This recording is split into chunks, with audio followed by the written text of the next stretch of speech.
Alrighty then. Focus please, there we go. Hello everyone. Mr. Wickens back with another video. I tried angling the lights a little bit. Who knows if this is going to help with the focusing. Hopefully it does.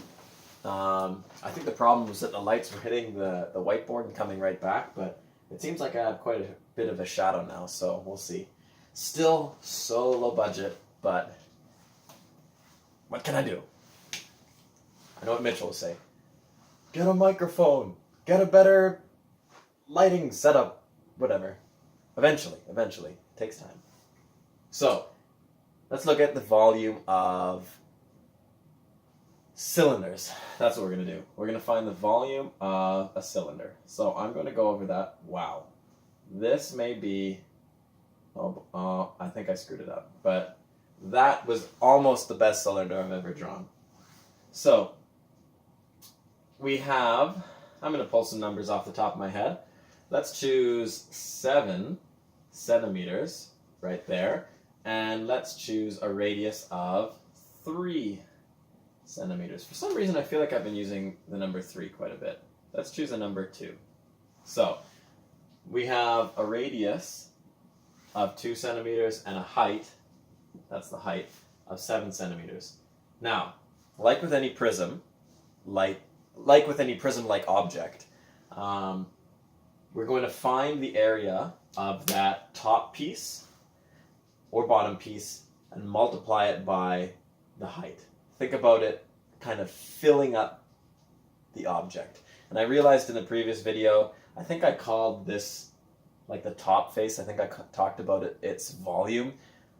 To clarify, volume is only 3D space, area is 2D space. I said the wrong thing. So first we're going to have to find the area of this top piece. So that area is going to be pi r squared. That's the formula that we have. And that's going to be pi times, well, the radius is 2 centimeters, so that's 2 centimeters squared. Now we can use pi as, we'll just stick with 3.14, and then 2 centimeters squared is going to be 4 centimeters squared. The units will be squared now. If I pull out my calculator, because, and by calculator I mean laptop, because you'd think that a mathematician would have a calculator on hand, but it's somewhere buried in my cupboard somewhere.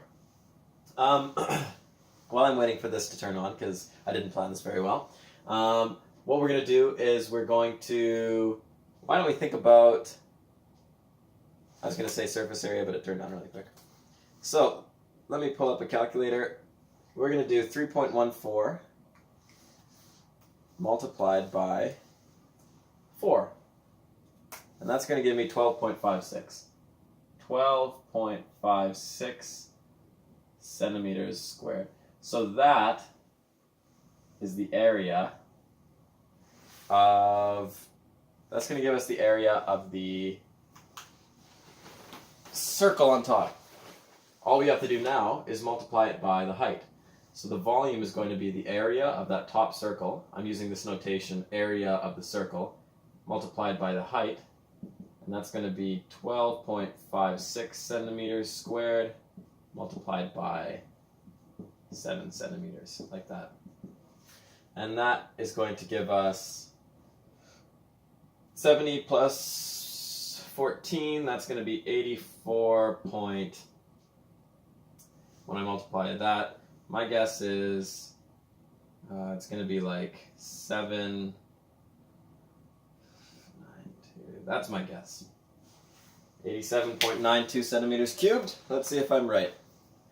12.56 times 7, 87.92 centimeters cubed.